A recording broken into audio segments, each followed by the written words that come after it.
Good morning everyone and welcome to my class of mathematics, my maths, my methods. Class 10th में हम कर रहे हैं topic application of trigonometry chapter 9th. इसका basics हम कर चुके थे, कुछ क्वेश्चंस भी कर चुके थे. अभी हम उसे आगे कंटिन्यू करने जा रहे हैं. क्वेश्चन है हमारे पास 6 question. A boy 1.5 metre height is standing away from 30 metre tall building. 1.5 metre 1.5 metre की हाइट का एक लड़का है जो 30 मीटर ऊंची एक बिल्डिंग से कुछ दूरी पर खड़ा है. Angle of elevation of the top of the building from his eyes, उसकी आंखों से बिल्डिंग के टॉप का जो एंगल ऑफ एलिवेशन है वो 30 डिग्री है. But he walk some distance toward the building, वो बिल्डिंग की तरफ कुछ दूर चलता है. After that the angle of elevation become 60 degree. अब थोड़ी देर बाद जब वो बिल्डिंग के पास जाता है तो उसका एंगल ऑफ एलिवेशन 60 डिग्री रहता है. Find the distance he travelled. अब उसने कितनी डिस्टेंस ट्रैवल करी, ये डिस्टेंस फाइंड करनी है. हम क्या करेंगे, अब देखो, अब हम ये दो ट्रायंगल यूज करेंगे. एक बार ये ट्रायंगल यूज करेंगे. Let us suppose this is A B C and D. One time we will use the triangle A B C and second time we will use the triangle A B D. हमें चाहिए DC. DC कैसे find करेंगे? BD distance find करेंगे और BC find करेंगे. BD में से BC को माइनस करेंगे तो सीडी आ जाएगी हमारे पास. यही हमने फाइंड करना है. ठीक है, हम देखते हैं कि हाइट ए बी कितनी बन जाती है. Let this is point E, this is F, this is G. Let DG be the boy, ये हमने मान लिया वो बॉय है. ठीक है, and let AE be the building, ये हमने मान ली वो बिल्डिंग है. अब हमें डीसी फाइंड आउट करनी है. डीसी फाइंड करनी है तो उसके लिए एक बार बीडी फाइंड करेंगे, एक बार बीसी. तो हम लेके चलते हैं triangle ABC. In triangle ABC, ABC में बीसी फाइंड करेंगे. एंगल तो हमारे पास है ही, एंगल है, हम बीसी फाइंड करेंगे. पहले एबी अगर पता चल जाए तो बीसी आराम से निकाल सकते हैं. पहले हम निकालते हैं एबी. एबी कितनी बनेगी भाई? इस टोटल में से अगर ये माइनस कर देंगे, टोटल कितनी है 30, यानी कि एई में से हम बीई को माइनस करेंगे, एबी बन जाएगी. एबी कितनी है? एई है हमारे पास 30 माइनस बीई, ये कितनी है? ये है इसके इक्वल, ये चीज इसके इक्वल रहेगी. ये 1.5 थी तो ये भी 1.5. 30 में से 1.5 माइनस होगा 28.5 मीटर, ये बच गया. अब हम यूज करते हैं इस ट्रायंगल में. इस ट्रायंगल में ट्रिग्नोमेट्रिक प्रॉपर्टीज का यूज करते हैं. In triangle ABC apply the properties. जो फाइंड करना चाहते हैं वो डिवाइड बाय जो हमें पता है वो. तो बीसी अपॉन एबी क्या बनेगा? यहां पे 90 डिग्री है एंगल, तो एंगल और 90 के बीच में क्या होता है? बेस. बीसी मतलब बेस और एबी क्या है इसमें? परपेंडिकुलर. तो बेस अपॉन परपेंडिकुलर क्या होगा? बेस अपॉन परपेंडिकुलर क्या होता है? कोट. एंगल कितना है? 60 डिग्री. तो बीसी डिवाइडेड बाय एबी की वैल्यू कितनी है? एबी है 28.5. It is equal to cot 60. Cot 60 कितना होता है? tan 30 के इक्वल, और tan 30 की वैल्यू 1/√3 थी, हमें याद है. तो BC equal to cross multiply करेंगे 28.5 अपॉन √3. ये आ गई हमारे पास BC. एलसीएम लेना, रैशनलाइज करना चाहो तो रैशनलाइज कर सकते हो. अभी मैं BD और निकालता हूं. इन ट्रायंगल ABD, इस ट्रायंगल में ABD ट्रायंगल में हम BD फाइंड करते. तो BD डिवाइड में AB, BD divided by AB equal to, again एक एंगल यहां पे है 90, यहां पे 90 और एंगल के बीच में ये क्या बनेगा? बेस, और ये है परपेंडिकुलर. BD यानी कि base upon perpendicular. Base upon perpendicular कितना होता है? Coat.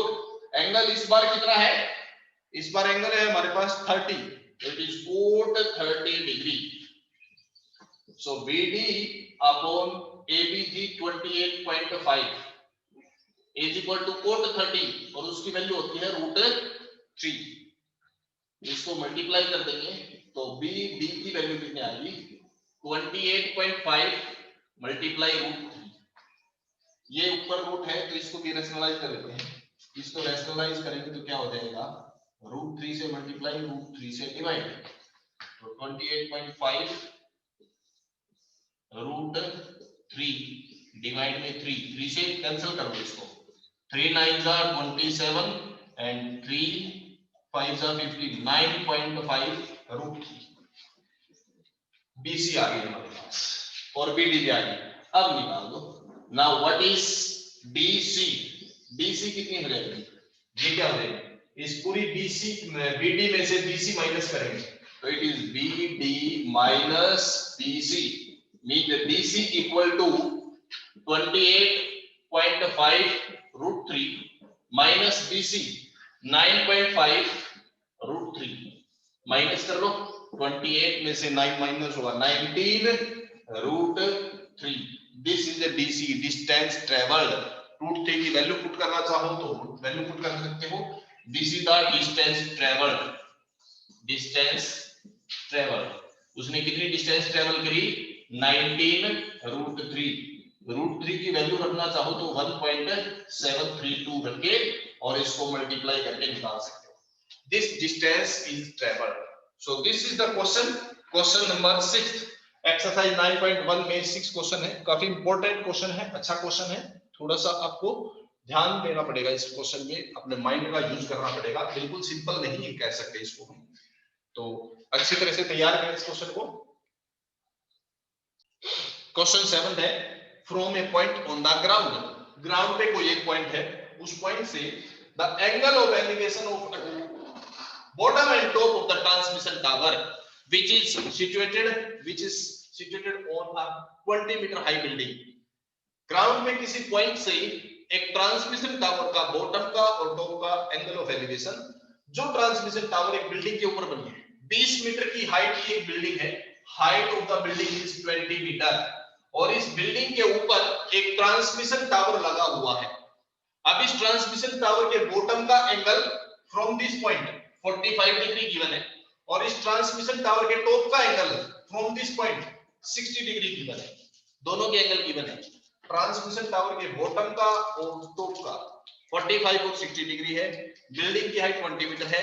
Find the height of this transmission tower, हमें ये निकालना है। So let us suppose let AB is the transmission tower and let BC is the building. Let this BC is the building. Let D is point on the ground. Now we have to find the height of transmission tower, means AB find करनी है हमने। AB कैसे find करेंगे हम? Just like the last question, छठे question की तरह से ही, उसमें बॉटम की तरफ थी, अब हाइट की तरफ हो गई चीज। ये फाइंड करनी है। जो चीज हमें फाइंड करनी है, पहले सबसे पहले देखो क्या वो एक राइट एंगल ट्रायंगल का पार्ट है। सिर्फ इस चीज की बात करें तो क्या यहां से कोई राइट एंगल बन रही है? नहीं बन रही। इट मींस डायरेक्टली ये नहीं निकाल सकते। हम कैसे निकालेंगे इसको? इन दो चीजों से। एक बार ये हाइट फाइंड करेंगे कितनी है। ये हाइट हमें पता है 20, ये तो हमें पता है। हमें ये हाइट चाहिए AC। अगर हम AC हाइट में से BC हाइट माइनस कर देते हैं, हमारे पास AB हाइट बच जाएगी। ठीक है, तो AB फाइंड करने के लिए हमें चाहिए AC और उसके लिए ACD ट्रायंगल में हम ट्रिग्नोमेट्री का यूज करेंगे। ध्यान रहे, ट्रिग्नोमेट्री का यूज करने के लिए जिस ट्रायंगल में हम यूज करेंगे उस ट्रायंगल में 90 डिग्री एंगल जरूर बनना चाहिए। इसलिए हम सिर्फ इस ट्रायंगल में ट्रिग्नोमेट्री यूज नहीं करेंगे क्योंकि इसमें 90 डिग्री नहीं बन रहा। ये फाइंड करनी थी तो सिर्फ इसका यूज करना चाहे तो नहीं कर सकते 90 डिग्री में, इसलिए हमें ये यूज करना पड़ेगा। तो हम AC फाइंड करते हैं। AC फाइंड करने के लिए ट्रायंगल ADC का यूज करेंगे। ADC में हमें एक एंगल और एक साइड पता होनी चाहिए। ट्रायंगल ADC में ध्यान से देखें तो एंगल तो हमें पता है 60 डिग्री, बट इसकी साइड नहीं पता। ना तो हमें AD साइड का पता, ना DC का और ना AC का, तीनों ही साइड नहीं पता। जब तक एक भी साइड नहीं पता बाकी साइड्स हम फाइंड नहीं कर सकते। तो पहले हम इसमें डीसी फाइंड करेंगे, then we will find AC. DC find होगी ट्रायंगल बीडीसी से। इन ट्रायंगल बीडीसी एक चीज तक पहुंचने के लिए पहले दूसरी चीज तक पहुंचो, उसके बाद हम वहां पहुंचते हैं जहां हमें पहुंचना है। ठीक है, छत पर पहुंचने के लिए पहले हमें सीढ़ी तक पहुंचना पड़ेगा, सीढ़ी ही हमें छत पर लेके जाएगी, है ना। तो पहले हमें बीडीसी ट्रायंगल से डीसी फाइंड करनी पड़ेगी। In triangle BDC DC divided by DC, इस ट्रायंगल में जो हम फाइंड करना चाहते हैं वो डिवाइड में जो हमें पता है अब इस ट्रायंगल में यूज करते हैं। क्या बनेगा इसमें, यहाँ पे एंगल है और यहाँ पे 90 है, तो इनके बीच में हमेशा बेस बनता है, दिस इज बेस, ये हाइपोटेन्यूज है तो ये बनेगा परपेंडिकुलर। अब देखो क्या है, DC upon BC means base upon perpendicular, base upon perpendicular क्या होता है, कोट। एंगल कितना इस ट्रायंगल में 45, cot 45। So DC upon BC which is 20, DC upon 20 is equals to cot 45 कितना होगा 1, on cross multiply we find that DC is equals to 20 metre, DC आ गई हमारे पास। और जैसे ही हमें DC का पता चलता है चेहरे पे थोड़ी सी मुस्कान आनी चाहिए क्योंकि अब हम बहुत जल्दी AC निकाल लेंगे। Now in triangle ACD, in triangle ACD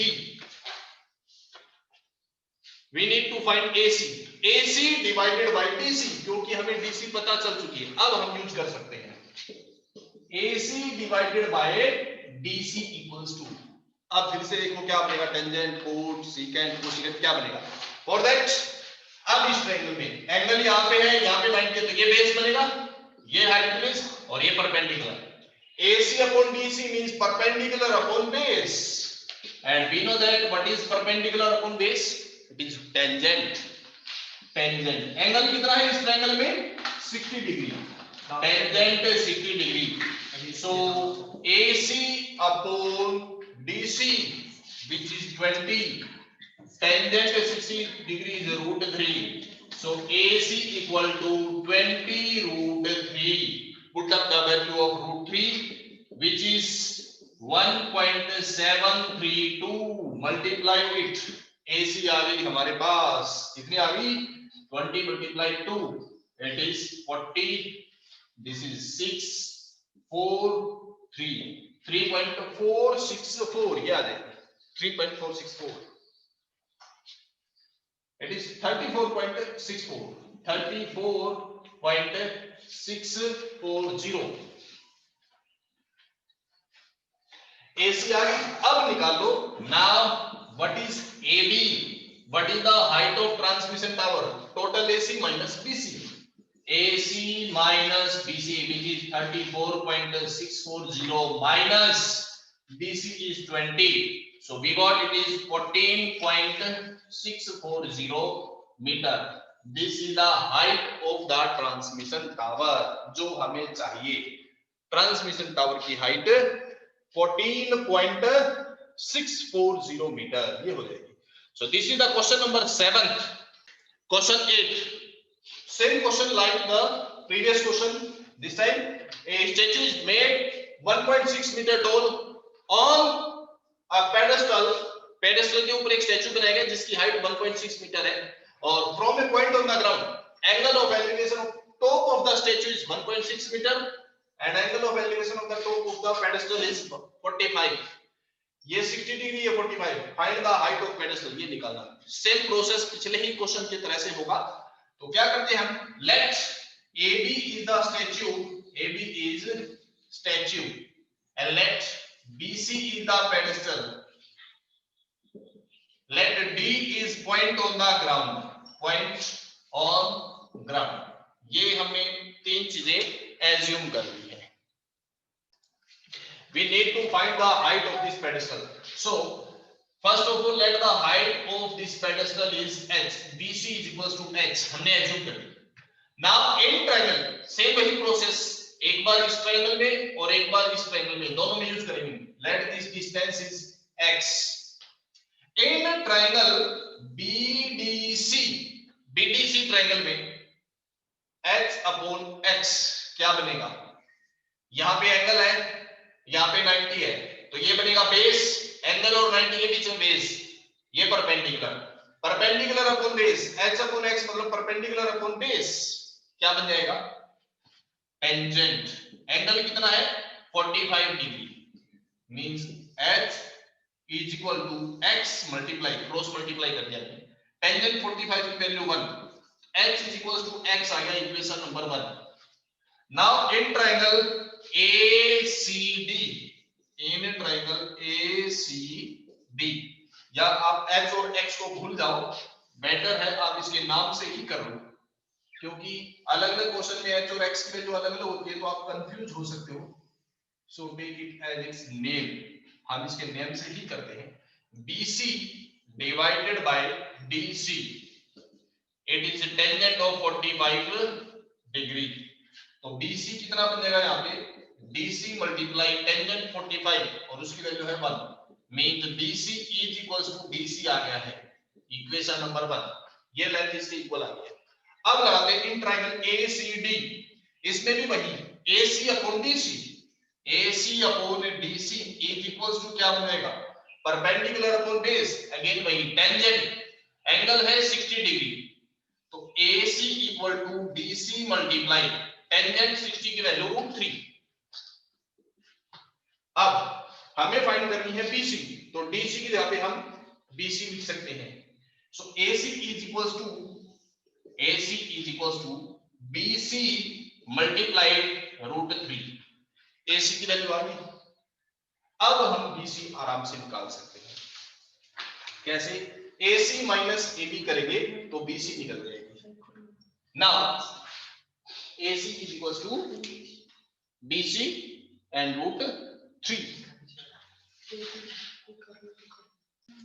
so now we have AC is equals to कितना है, AB plus BC, AB plus BC means AC is equals to AB कितनी है 1.6 plus BC, AC की value put up कर दो, AC कितनी है BC √3 equal to 1.6 plus BC, इस BC को इधर जाते हैं, BC √3 and BC left side आएगा minus BC equal to 1.6, taking this BC common out, √3 minus 1 बस आ गया BC 1.6 अपॉन √3 माइनस 1, रैशनलाइज करो आ जाएगा आपका answer, on rationalize √3 plus 1 upon √3 plus 1, BC equal to 1.6 multiply √3 की value 1.732 plus 1 divided by a minus b